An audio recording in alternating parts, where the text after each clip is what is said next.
विचारांमध्ये प्रीतीची तंद्रा एक तीव्र वेदनेने तुटली. पाहिलं तर चाकूच्या तीक्ष्ण धारेनं तिच्या बोटाला चिरलं होतं आणि रक्ताची दाहर बाहेर पडत होती. प्रीती वेदनेने कळवळून भाजी चिरणं सोडून उठली आणि लगेचच बँडेड शोधू लागली. एका बोटातून रक्त वाहत होतं आणि दुसऱ्या हाताने ती जलद काम करत होती. पलंगावर पडलेला पती राहुलने एक नजर टाकली. प्रीतीला एकदा वाटलं की कदाचित काही मदत मिळेल, पण पलंगावरूनच त्यानं विचारलं, कट झाला का?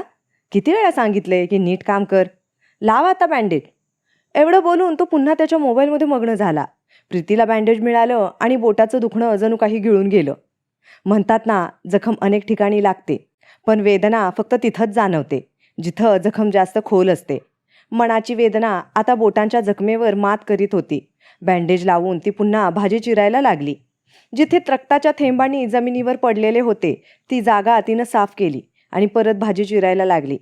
यावेळेस ती जास्त काळजीपूर्वक चिरत होती. अचानक तिला असं वाटलं की जणू तिच्या आईने आवाज दिला, अरे काय हे केलंस तू? जा बाहेर जाऊन बस. किती रक्त गळतंय. ती चमकून पाहते तर एकाएकी तिच्या डोळ्यासमोर धूसर दिसू लागलं. मनाच्या वेदनेने आईला पुकारलं होतं आणि कल्पनेत तिला जिवंत समोर आणलं होतं. नाहीतर आई आता कुठे होती? हे विचार करताना तिच्या धूसर होत असलेल्या डोळ्यातून अश्रू वाहू लागले. तिची आई तिच्या लहानशा जखमेवरही किती काळजी करायची. एकदा बोट कापलं तर तिला 2-3 दिवस आराम मिळायचा. ती कधी कधी आईवर चिडायची की एवढ्याशा जखमेवर का एवढं ओव्हर रिॲक्ट करतेस. तिला कदाचित या ओव्हर रिॲक्शनची किंवा अशा काळजीची आता सवय लागली होती. पण आता आईला याची चिंता कुठे होती? नाहीतर तिला या जगात एकटी सोडून अचानक निघून गेली नसती. आई तर गेली, पण तिच्या सवयी कुठे गेल्या? हे सगळं विचार करत प्रीतीचे हात यंत्रबद्धपणे काम करत होते. भाजी तयार झाली होती आणि आता ती पोळ्या करून डब्बा भरू लागली होती. हा रोज सकाळचा रुटीन होता. लवकर उठून मुलगा सोहमला उठवणं, अंघोळ घालणं, तयार करणं, त्याच्यासाठी नाश्ता आणि टिफिन तयार करणं. हे सगळं करताना सोहमच्या बसचा वेळ व्हायचा आणि धावत पळत त्याला सोडून आल्यावर प्रीतीकडे एक क्षणही वाया घालवायला वेळ नसायचा. घरी परत आल्यावर तिला जेवण बनवायचं असायचं आणि त्याच वेळी पूजाही करायची असायची. राहुलने मोबाईलमध्ये बुडून असताना तिला वेळेची जाणीव करून द्यायची आणि डब्बा भरून ऑफिससाठी धाव घ्यायची. त्यामुळे तिचा नाश्ता किंवा जेवण सगळं मागं पडलेलं असायचं. ऑफिसला जाताना ट्रेनमध्ये सीट मिळाली तर तिने कसाबसा पोळी भाजीचा रोल खाल्ला तरी ऑफिसमध्ये लंच टाईमच्याच वेळी जेवण व्यवस्थित व्हायचं. आज प्रीतीने ट्रेनमध्ये चढली तर समोरच एक रिकामी सीट जणू तिला बोलावत होती. थकलेल्या पायांनी एकदा तिनं धाव घेतली, पण एक वृद्ध महिला त्या सीटकडे जात असल्याचं पाहून ती थांबली. प्रीतीने धावत जाऊन सीटवर आपली पिशवी ठेवली आणि डोळ्यांच्या इशाऱ्याने फक्त त्या महिलेला सांगितलं की त्यांच्यासाठीच ही पिशवी ठेवून सीट राखून ठेवली आहे.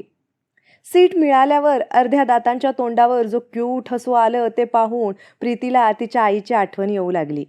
तिची आईही अशीच नकली दात काढून हसत होती. मग तिच्या चेहऱ्यावरून हसू आणि अश्रू एकाच वेळी वाहू लागले आणि ती दरवाजाजवळ जाऊन उभी राहिली. आईने फोनवर किती वेळा सांगितलं होतं की प्रीती, एकदा येऊन भेटून जा, पण ती आपल्या संसारात आणि कामाच्या गडबडीत जायचंही विचार करू शकली नाही.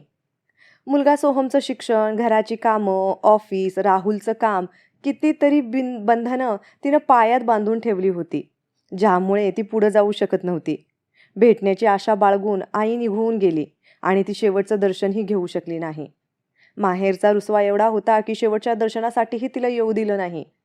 आईच्या जाण्याचीच बातमी ऐकून ती प्रत्येक क्षणी हेच विचारत राहिली की आईच्या जाण्याच्या नंतर घेतलेल्या सुट्ट्या आधी घेतल्या असत्या तर कदाचित तिला हे दुःख वाटलं नसतं. विचार करता करता अचानक तिला हातावर एक स्नेह भरलेला हात जाणवला. चकित होऊन पाहिलं तर तीच वृद्ध महिला होती. तिनं विचारलं, सगळं ठीक आहे ना बेटा? त्यांची नजर प्रीतीवर टिकून होती. तिनं प्रश्नार्थक नजरेनं त्याच्याकडे पाहिलं तर त्या महिलेने तिच्या डोळ्यातून वाहणाऱ्या अश्रूंकडे इशारा केला. आईच्या विचारात हरवून गेलेले अश्रू कधी वाहू लागले याचं तिला स्वतःलाही भान नव्हतं. डब्यातल्या सगळ्या महिला तिला पाहत होत्या. अश्रू पुसत जबरदस्तीने हसून प्रीतीने सांगितलं, आईची आठवण आली होती. महिलेने सांगितलं, तर मग भेटून या आईला. त्याला खूप उशीर झाला आता. प्रीती हळूवारपणे एवढंच बोलू शकली. वृद्ध महिलेने तिच्या खांद्यावर हात ठेवला आणि आपल्या स्टेशनवर उतरली. त्यांच्या उतरताच एकामागून एक महिला डब्यात चढू लागल्या आणि प्रीती बाजूला झाली. तिचं दुःखही असंच रोज एका बाजूला होऊन जायचं आणि ती पुन्हा कामात गुंतायची. पण प्रत्येक मोकळ्या क्षणी आईची एखादी आठवण तिला सुचायचीच. आई प्रीतीची सपोर्ट सिस्टम होती. तिनं तिच्या आधारावरच आयुष्यात खूप काही साध्य केलं होतं.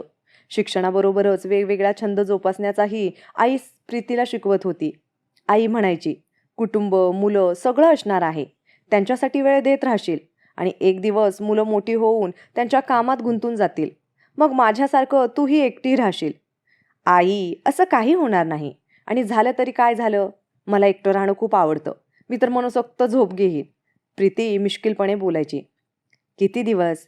त्याचाही कंटाळा येईल, आई सांगायची. मग प्रीती हसून म्हणायची, तू सोबत चल, मग एकटं असतानाही समाधान वाटेल. आईच्या या बोलण्यानेच प्रीतीला काहीतरी करण्याची आणि पुढे जाण्याची प्रेरणा मिळाली होती. कधीही कमजोर पडली की आईच तिच्यासोबत असायची. सोहनचा जन्म झाल्यानंतरही आईने तिचा असा सांभाळून घेतलं की प्रीती लवकरात लवकर ऑफिस कामावर परत जाऊ शकली. प्रीतीने कित्येकदा कुटुंबाच्या जबाबदाऱ्यांवर विचार करत कामातून ब्रेक घेण्याचा विचार केला. पण प्रत्येक वेळी आई तिला रोखायची आणि म्हणायची, घरी बसून काय करशील?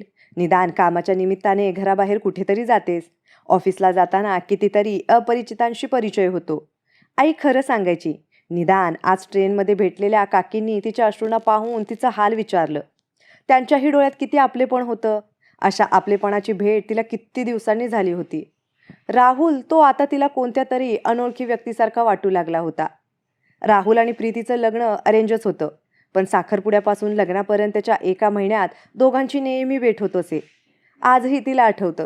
लग्नाच्या दिवशी सगळेजण तिला हे सांगून चिडवत होते की तुमचं लग्न तर अजून व्हायचं आहे, पण तुमचं प्रेम तर त्यापेक्षा जास्त दिसतंय. हे ऐकून समोरून जरी लाज वाटत होती तरी मनातल्या मनात ती राहुलबद्दल अभिमानाने मोहरत होती. आता तिला अनेकदा आश्चर्य वाटतं की हाच तो राहुल आहे का, जो तिला काही झालं की लगेच कळवळून उठायचा, अस्वस्थ व्हायचा आणि आज कापलेल्या बोटातून वाहणाऱ्या रक्ताने सुद्धा विचलित होत नाही. सोहम झाल्यानंतर ती कुटुंबाच्या जबाबदाऱ्यांमध्ये अडकली होती आणि त्यांच्यातील हे अंतर कधी आणि कसं आलं हिचा तिला काहीच अंदाजच आला नाही. अचानक जोरात हॉर्न वाजल्याने ती विचारातून बाहेर आली. यंत्रवत पद्धतीनं ती आपल्या स्टेशनवर उतरली आणि रोजच्या मार्गाने ऑफिसकडे चालू लागली. अजून थोडी सावरलीही नव्हती की अचानक बॅगमध्ये ठेवलेला फोन वाजू लागला. तिची हडबड इतकी वाढली की फोनवर नंबर न पाहताच एका श्वासात म्हणाली, सर ट्रेन सुटली होती, खूप सॉरी. दुसऱ्या बाजूने हो हो हो असं हसून ऐकून प्रीती चकित झाली. तिने फोन दूर करून नंबर पाहिला. सॉरी यार, मला वाटलं ऑफिसमधून कॉल असेल. आमची वाघीण तर भित्रा ससा बनली आहे. असं वाटतं तुला परत जंगलात बोलवायची वेळ आली आहे. शिल्पा म्हणजेच तिची मैत्रीण तिच्या खास अंदाजात बोलत होती. यावेळी मात्र तुला यावंच लागेल. कुठे यायचंय? काय बोलता आहेस? मला काहीच समजत नाहीये, प्रीती आश्चर्याने म्हणाली. कॉलेज गेट टुगेदरबद्दल सांगितलं होतं ना तुला, आठवत नाही का? हो, पण मी नंतर कॉल करते, आज जरा उशीर झाला. असं सांगून प्रीतीने फोन ठेवला. ऑफिसमधून घरी परतताना प्रीतीच्या मनात शिल्पाचं बोलणं फिरत होतं. गेल्या आठवड्यात तिनेच कॉल करून गेट टुगेदरची गोष्ट सांगितली होती. ती कशी जाऊ शकेल? इथे घर, ऑफिस सगळं तिच्या जबाबदारीत आहे. सोहमचं शिक्षण, राहुलचं ऑफिस हे सगळं कसं मॅनेज होईल? आणि आता ती आधीची प्रीती तरी राहिली कुठे आहे? ऑफिसमधून घरी परतल्यानंतर प्रीती चहा घेऊन बसली. तोच ती वेळ होती जेव्हा तिला थोडा वेळ बसता येत होतं. सोहम आपल्या फुटबॉल क्लासला गेला होता आणि राहुल अजून परतला नव्हता. ती काही काळ शांत बसून काहीच न विचार करता वेळ घालवू इच्छित होती. पण प्रत्येक वेळी एखादी आठवण तिला पकडत होती आणि ती विचारात गळून जायची. आज तसंच काही होणार असं वाटत होतं. तोच फोन वाजला. स्क्रीनवर शिल्पाचं नाव पाहून प्रीतीने फोन उचलणं टाळलं. फोनवर मिस कॉलचं नोटिफिकेशन चमकलं आणि त्याच क्षणी मेसेज आला. शिल्पाचाच मेसेज होता, गेट टुगेदरच्या प्रश्नासह. प्रीती विचारात पडली होती की ती जाऊ इच्छिते का नाही. पण तिच्या मनाने सांगितलं की ती जाऊ शकत नाही. तर याबद्दल विचार करण्याचा अर्थच काय आहे?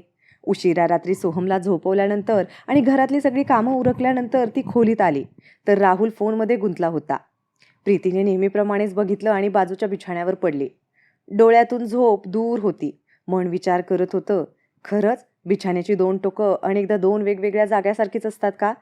अचानक तिला जाणवलं की या दोन टोकं असलेल्या जगाच्या मध्ये संवादाचा एक मार्ग उघडला पाहिजे. ऐक ना. फोनमध्ये गुंतलेला राहुल उत्तरला.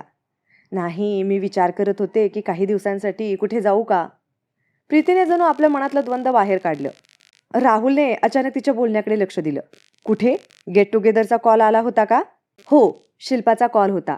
प्रीती अडखळत म्हणाली. तू खरंच जातीये? राहुल जणू पूर्णपणे फोनमधून बाहेर आला होता. मी गेले तर इथं काय होईल ना? प्रीती थोड्या व्यंगात्मक स्वरात म्हणाली. इथं काय होईल म्हणजे काय? आम्ही आहोत ना. असं नाही आहे की सगळं फक्त तुझ्याच हातात असलं पाहिजे. सगळं आरामात होईल. शिवाय 2 दिवस आम्ही सगळे घराबाहेरच असतो. राहुलचा हा अंदाज प्रीतीला अजिबातच आवडला नाही. ती चिडून म्हणाली. हो हो, मी करतेच काय आहे. माझ्याशिवाय सगळं होईलच की. 1 दिवस नाही राहिले ना तर कळेल घर चालवणं किती कठीण आहे. तसंच काही नाहीये. मीही सगळं करू शकतो. तुझ्या येण्याआधी सगळं मीच करत होतो. माझ्या हातची डाळ आजही मित्रांमध्ये फेमस आहे. तुझ्याही कानावर आलं आहे की. अजित, फरहान सगळ्यांनी तोंड भरून कौतुक केलं आहे याचं. मला जे मिळालंच नाही त्याचं कौतुक कोण करतंय याचं काहीच महत्त्व नाही. आम्ही कुठे काही खाल्लं ना काही काम पाहिलं. खोट्या स्तुतीच्या पुलांनी काहीच साधत नाही. प्रीतीला माहीत होतं की राहुल आपल्या बनवलेल्या डाळीचं वाईट बोलणं सहन करू शकत नाही. पण तिला सुद्धा तिच्या केलेल्या कामाचं श्रेय घेतल्यामुळे दुःख होतं. म्हणूनच ती मुद्दाम आघात करत होती. दोन्ही बाजूंच्या बिछाण्यांच्या मधल्या अंतरावर संवाद साधायचा होता. पण त्याऐवजी आता सीमारेषा आखली जात होती. राहुल म्हणाला. प्रीती, आता पुरे झालं. तुला काय वाटतं? तुझ्याशिवाय घर चालू शकत नाही? या भ्रमात राहू नकोस हं. जिथं जायचं आहे तिथं जा. मी आरामात घर आणि ऑफिस सगळं सांभाळू शकतो. उलट तुझ्याशी लग्न होण्यापूर्वी माझी घरगुती व्यवस्था खूप छान होती. कधी बाहेरचं खाणं झालंच नाही. स्वतःच बनवून खात होतो आणि लोकांनाही खाऊ घालत होतो. जेव्हा मी निघून जाईन तेव्हा समजेल की घरगुती व्यवस्था काय असते. प्रीती दुसरीकडे तोंड करून झोपायचं नाटक करत होती. मनातल्या मनात बडबडत तिने बिछाण्याच्या एका बाजूची आपली दुनिया आखली आणि चादर ओढून त्या सीमारेषेवर अडथळा निर्माण केला. राहुल ही सीमारेषेच्या पलीकडे आपल्या मोबाईलमध्ये गडून गेला. पप्पा, पप्पा, उठा ना. सोहमच्या आवाजाने राहुल दचकून जागा झाला. पाहिलं तर हलकी उजेड रात्र संपल्याचा संदेश देत होती. सोहमच्या चेहऱ्यावरची निराशा पाहून राहुल उठून बसला. काय झालं? मम्मी घरात नाहीये. सोहम बेचैनपणे म्हणाला. नाही, वॉशरूममध्ये असेल. पाहिलंच का? सोहमने होकारार्थी मान हलवली. राहुल विचारात बोलला. बाजारात गेली असेल. सकाळी मम्मी कधीच बाजारात जात नाही. तिला किती सारं काम असतं. सोहम मम्मीच्या सचिवाप्रमाणे बोलला. राहुल हसत म्हणाला. आधी मम्मीला फोन करूया.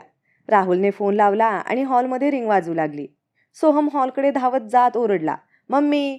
राहुलच्या चेहऱ्यावरही हसू आलं. पण हॉलमध्ये पाहिलं तर सोहम निराश झाला होता. मम्मीचा फोन इथंच आहे. राहुलने सोहमकडून फोन घेतला आणि त्याला मिठी मारली. आता राहुललाही काळजी वाटू लागली. आजपर्यंत असं कधीच झालं नव्हतं की प्रीती काहीही न सांगता कुठे निघून गेली असावी. इतक्या सकाळी तर ती कुठेच जात नाही. राहुलने आधी सोहमला दूध आणि ब्रेड दिलं आणि त्याच्याजवळ बसून एकामागून एक सर्वांना कॉल करायला लागला. ज्यांच्याकडे प्रीती असू शकत होती त्यांनाही फोन केले. पण काहीच समजलं नाही. तेव्हा राहुलही बेचैन झाला. त्याचवेळी प्रीतीच्या फोनवर शिल्पाचा कॉल आला. राहुलने त्वरित फोन उचलून तिला सगळी परिस्थिती सांगितली. पण शिल्पाने सांगितलं की प्रीतीने तिच्याशी काही बोललंच नव्हतं आणि मेसेजचं उत्तरही मिळालं नव्हतं.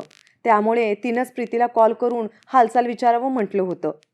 या बोलण्यात शिल्पाने विचारलं. राहुल, तुमच्यात काही वाद वगैरे झाला का? सॉरी, मी फक्त प्रीतीबद्दल काळजी वाटली म्हणून विचारलं. ठीक आहे, डोंट माइंड. ती कदाचित आसपासच असेल. मीही तिच्या दुसऱ्या मैत्रिणींना विचारते. कदाचित कोणाशी बोलली असेल. कळताच मी तुला कॉल करते, असं सांगून शिल्पाने फोन ठेवला. राहुलला अचानक आठवलं की काल रात्रीच त्यांच्यात वाद झाला होता. पण असं तर अनेकदा होतंच. कदाचित हेच त्यांच्यातल्या संवादाचं स्वरूप बनलं होतं. प्रीती दिवसभर व्यस्त असते. ऑफिसचं काम, सोहनला सांभाळणं आणि जेव्हा ती मोकळी होते तेव्हा राहुलला झोपायला हवं असतं. वर्षानुवर्ष त्यांच्यातली बोलचाल जणू थांबतच चालली होती. ते एकमेकांसाठी वेळ काढायचे.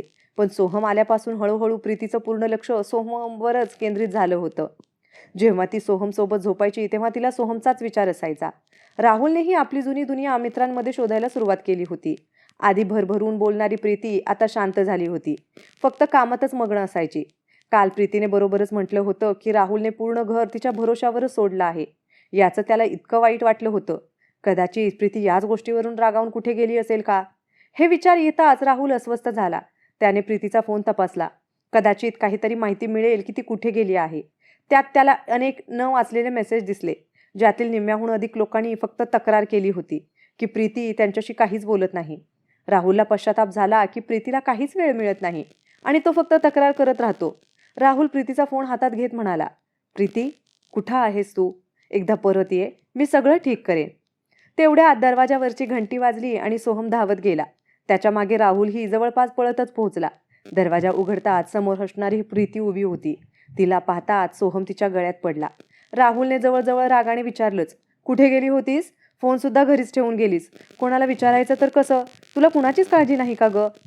प्रीतीने राहुलकडे आश्चर्याने पाहिलं. तेव्हाच सोहमने प्रीतीला सांगितलं, मम्मी मी तुला कधीपासून शोधत होतो. माहिती आहे का, पप्पा पण किती टेन्शनमध्ये आले होते ते. किती फोन केले पण कुणालाच कळलं नाही की तू कुठे आहेस. प्रीती सोहमचं डोकं हलवत म्हणाली, तुला उठवलं तरी तू 9 वाजेपर्यंत उठत नाहीस. आज इतक्या लवकर कसा उठलास? आणि तिने राहुलकडे नजर टाकली.